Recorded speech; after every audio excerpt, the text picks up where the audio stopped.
Welcome to சாப்பிட வாங்க. இந்த சம்மருக்கு நம்ம எல்லாருக்குமே அடிக்கடி ஜூஸ் தேவைப்படும். இந்த மாதிரி டைமில் ஒரு ஹெல்த்தியான புதினா ஜூஸ் நம்ம எப்படி ஈஸியாக பண்ணுறதுன்னு பார்க்கலாம். ரொம்ப டேஸ்டியாக இருக்கும். இந்த புதினா ஜூஸ் குடித்ததுமே நம்ம உடம்புக்கு ஒரு புத்துணர்ச்சி கிடைக்கிற மாதிரி இருக்கும். வீடியோ ஸ்கிப் பண்ணாமல் கடைசி வரைக்கும் பாருங்கள். இது வரைக்கும் நம்மளோட சேனல் சப்ஸ்கிரைப் பண்ணல அப்படின்னா கண்டிப்பாக சப்ஸ்கிரைப் பண்ணுங்கள். அப்போ தான் நம்ம போடுற வீடியோஸ் எல்லாமே நீங்கள் தொடர்ந்து பார்க்க முடியும். வாங்க இப்போ புதினா ஜூஸ் எப்படி பண்ணுறதுன்னு பார்க்கலாம்.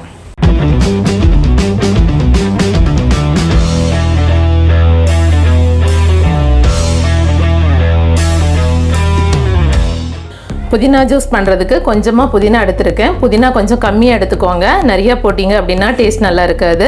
லெமன் வந்துட்டு 1 எடுத்துருக்கேன். பெரிய சைஸ் லெமனாக எடுத்துருக்கேன். நீங்கள் சின்ன சைஸ் லெமனாக இருந்துச்சுன்னா கொஞ்சம் எக்ஸ்ட்ரா எடுத்துக்கோங்க.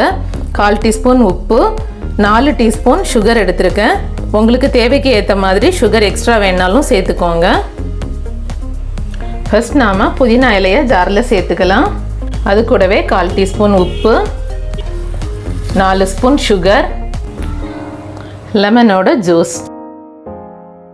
உங்களுக்கு புளிப்பு எக்ஸ்ட்ரா தேவை அப்படின்னா இன்னும் கொஞ்சம் லெமன் சேர்த்துக்கலாம்.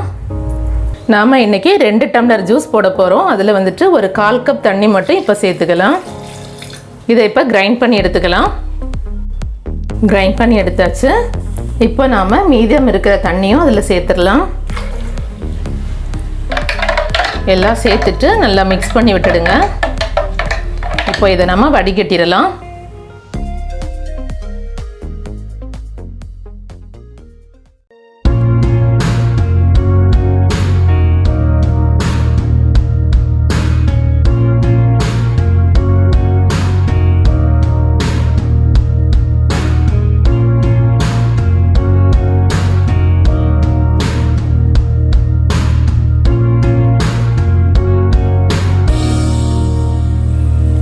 இது மாதிரி புதினா ஜூஸ் நீங்களும் வீட்டில் ட்ரை பண்ணி பாருங்கள். எப்படி இருக்குன்னு கமெண்டில் சொல்லுங்கள். இந்த வீடியோ பிடிச்சிருந்தால் லைக் பண்ணுங்கள். உங்கள் ஃப்ரெண்ட்ஸ்க்கு ஷேர் பண்ணுங்கள். டேஸ்டியாக சாப்பிடுங்க, ஹெல்த்தியாக இருங்க. Thank you so much.